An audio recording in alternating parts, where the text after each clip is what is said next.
Altså, jeg føler, at skolesystemet, det presser os til det yderste. Altså, vi har ikke noget fritid. Vi laver lektier en time i hver fag cirka om dagene. Og det giver mange lektier for, at du siger, at du er ikke sådan, du kan gå ud og hygge dig med vennerne efter skolen, og så gå hjem og lave lektier. Man bruger meget tid med lektierne, og det synes jeg er rimelig presset på tiden. Ja, forventningerne er høje. Og jeg synes også, som sagt, at det er meget svært, at sådan, selvom man virkelig prøver at sådan, disponere sin tid.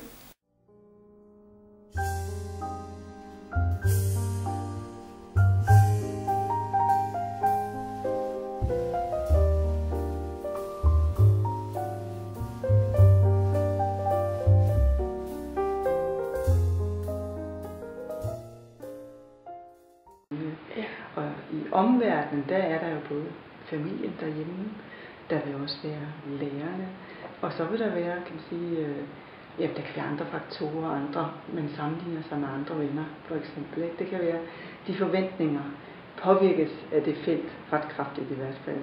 Og forventningerne er jo tit, at vi skal klare os godt, vi skal komme ind på de uddannelser, vi gerne vil have, og vi skal nå de mål,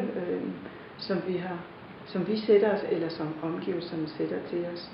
Og hvis ikke vi lykkes, så opfatter det unge menneske ofte en sådan her skyld. Min skyld, at jeg ikke klarer det. Eller det er min skyld, hvis ikke det går godt i gymnasiet osv. Så det er altså man føler som ung generelt, jeg kan jo kun tale generelt, der er også nogen, der ikke føler sådan.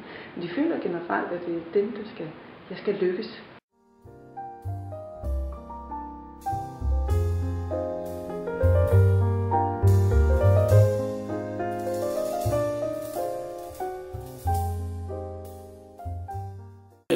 Hvis de presser for mange lektier ned, så er det jo umuligt for en gymnasieelev at lave dem alle sammen på samme tid. Og det vil ingen kunne klare, så derfor vil man nogle gange møde uforberedt op til timen og faktisk miste noget af det stof, man egentlig skulle have lært.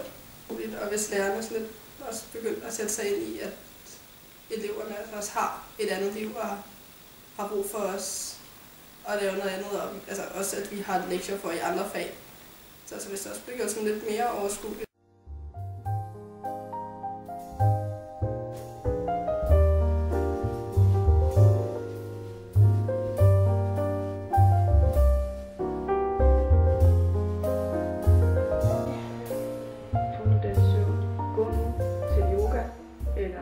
Eller hvad du godt kan lide. Hold fast på de ting, der giver energi.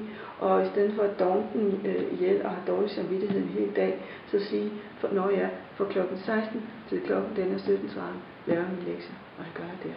Og så er jeg fri bagefter. Dem, der kan det, de holder længere.